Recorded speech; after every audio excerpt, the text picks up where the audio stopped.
e um evento que traz resultados concretos, um evento que não se fica ouvindo discursos, um evento que se debate temas importantes, como o caso deste ano, o tema da inovação, o tema do comércio exterior, da exportação, o tema da comunicação, do marketing. Eu até acho, Boris, eu sei que o trabalho que a Fiesp faz através do DEMP em relação a crédito é permanente, mas nesse momento, além da exportação, além do marketing, da comunicação, além da inovação, o crédito é um problema muito sério, muito importante.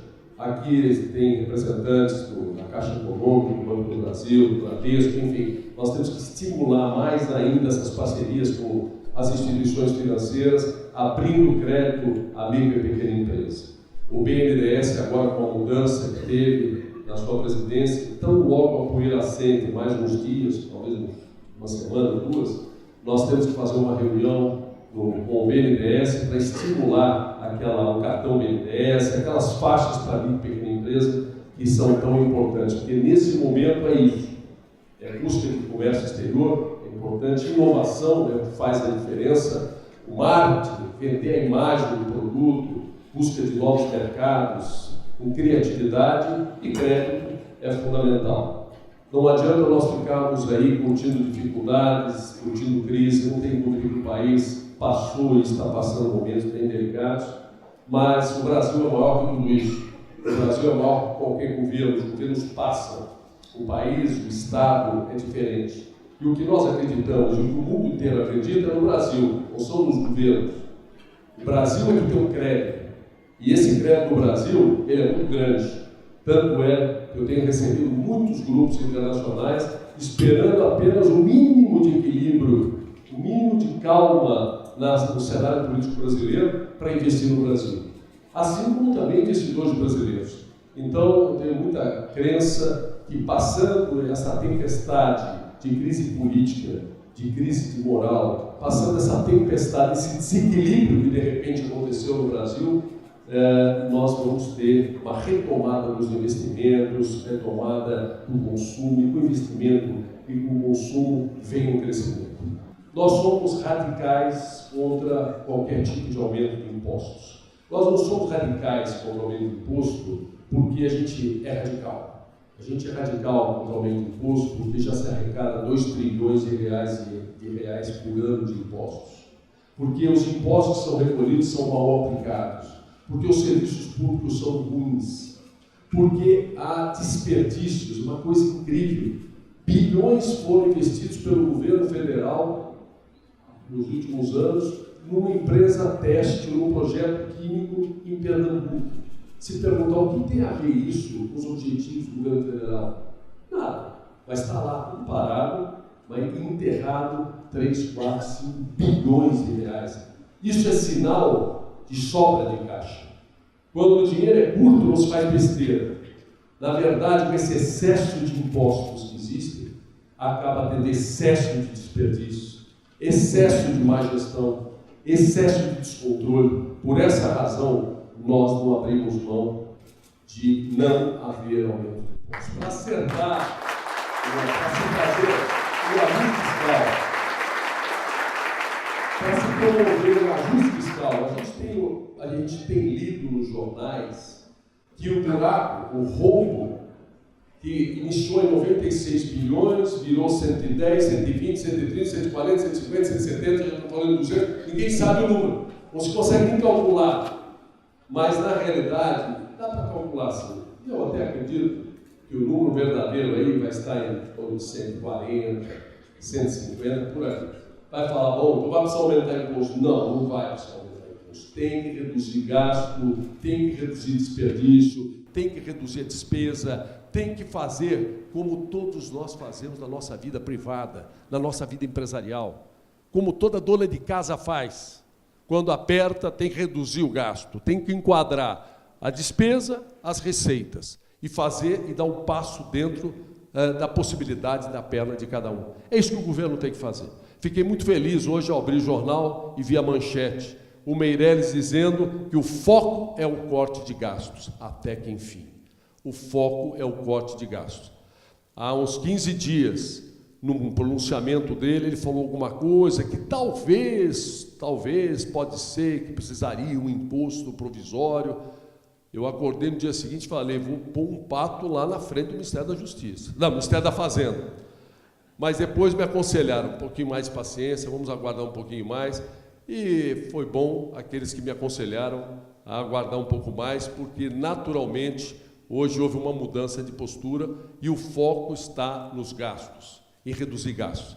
Dá sim para reduzir 70, 80 bilhões em gastos. Vai me falar, bom, mas se o problema é 140, como é que se resolve 140 reduzindo 80? Mas aí trabalha o aumento de receita, mas não com o aumento de impostos. Há uma lei para repatriamento de recursos, por exemplo. Tendo confiança, o governo adquirindo a confiança, a sociedade tendo confiança, vai haver repatriamento. Eu já ouvi todos os números, já ouvi 50 bilhões de dólares, 100 bilhões de dólares, 200 bilhões de dólares, 400 bilhões de dólares, mas vamos deixar pelos 50. 50 bilhões de dólares, a 30% de imposto a dólar, 2,66, dá mais ou menos 22,5 de hoje. 22,5 sobre 50 bilhões de dólares, dá 11, 12 bilhões de dólares de imposto, de dólares. Fez 3,50, 3,60, são 40 bilhões de reais de receita, que poderá vir ainda esse ano. Existe de passivos fiscais 1,5 trilhão na dívida ativa, 1,5 trilhão de reais. E em fase administrativa, 600 bilhões de reais. 600 bilhões com 1,5 dá 2 trilhões e 100. E quer aumentar mais imposto, para aumentar mais a inadimplência, lógico. Então, vamos deixar de lado 1,5 trilhão de dívida ativa e vamos nos concentrar nos 600 bilhões que está em fase administrativa. 600 bilhões, qualquer programa inteligente que possa recuperar 10% disso é mais 60 bilhões que entra para o Estado, para o governo. 60, com 40 de lá é 100 do repatriamento. Com mais 70, 80 de redução de despesa é 170, 180, sem aumentar imposto. A forma de aumentar imposto é a forma cômoda. Entra e aumenta imposto. Então, a sociedade não pode aceitar. Nós não defendemos pessoas nesse movimento que nós fizemos pró-impeachment. Nós não defendemos Michel Temer. Nós não defendemos PMDB. Nós tivemos uma postura contra aquilo que, na nossa visão, estava fazendo mal ao país. Nós tínhamos convicção que era necessária uma mudança. E essa mudança, dentro dos parâmetros constitucionais, foi como está correndo, porque ainda está tramitando. Então, o que nós defendemos era uma mudança que houve e que nós precisamos acreditar no Brasil, e nós temos nossa postura em relação a qualquer governo será da mesma forma. Não é porque mudou o governo que aí nós vamos aceitar o aumento de imposto. E não significa também que nós vamos ganhar todas as batalhas. Temos ganho, mas a gente pode se esforçar, a gente pode se dedicar, lutar e não conseguir vencer, faz parte. Mas o que nós não podemos é deixar de lutar pelas nossas convicções, pelo que a gente acredita. E uma das coisas que nós acreditamos, sem dúvida, é que chega de aumento de impostos. Precisa trabalhar com os impostos que estão aí. Tem muito dinheiro. O que precisa é melhorar a gestão, o que precisa é ter governança, isso é que precisa. E em relação aos pontos que aqui foram levantados pelo Bogos, pelo Guilherme Afif, pelo Itamar Borges, todos eles são prioridades para as nossas micro, pequenas e médias empresas. Precisamos sim, Guilherme, no dia 1º de junho estaremos cerrando fileiras lá para aprovar a ampliação do Simples. A ampliação da faixa do Simples de 3.600, o certo mesmo seria pelo menos para 7.200. Mas o ótimo é inimigo do bom. Se a gente quiser tudo, não tiver nada, é pior. Se for possível aprovarmos 4.800 de forma escalonada, é melhor do que ficar os 3.600. E logo que nós conseguimos aprovar os 4.800, nós já vamos começar uma nova batalha para elevarmos de 4.800 para 7.200, de 7.200 para 9 e assim por diante. Até porque isso deveria ser automático.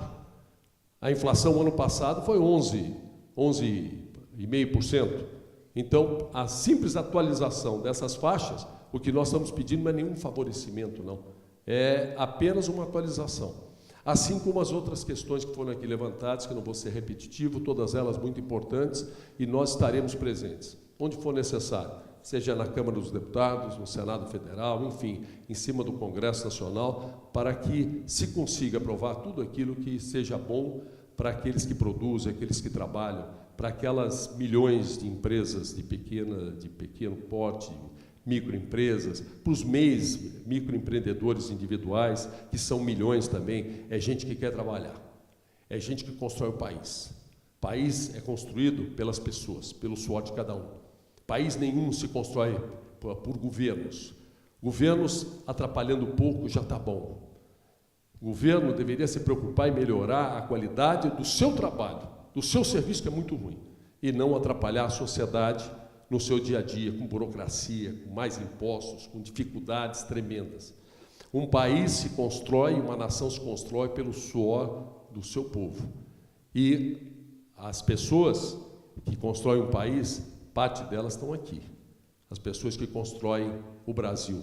Aqui tem uma representação de aqueles que tocam o dia a dia de uma microempresa, uma pequena empresa, uma média empresa, e também valor às grandes empresas, enfim, todos aqueles, seja da indústria, do comércio, da agricultura, do serviço, é gente de trabalho. Todos que trabalham em qualquer área merecem o respeito e a consideração. Deve ser facilitada a vida de quem quer trabalhar. Está trabalhando, está produzindo, está desenvolvendo, está inovando, está exportando, tudo isso é bom para o país. O que não pode, aqueles guerreiros e guerreiras que fazem esse dia a dia só terem dificuldades. Eu aposto que, na maioria das senhoras, dos senhores, pelo menos 50% do tempo se perde na burocracia. Não se perde em dedicar na produção, ou em dedicar no faturamento, ou na busca de mercado, ou na inovação, se perde na burocracia. Se perde nas dificuldades que são criadas para aqueles que produzem no Brasil. E nós precisamos. Algumas conquistas foram feitas, como foi colocado aqui pelo Guilherme Afif, como foi colocado aqui pelo Bogos, pelo Itamar, mas precisamos sempre mais. Essa história devia ser luz verde. Não podia ter luz vermelha, luz amarela, tinha que ser luz verde.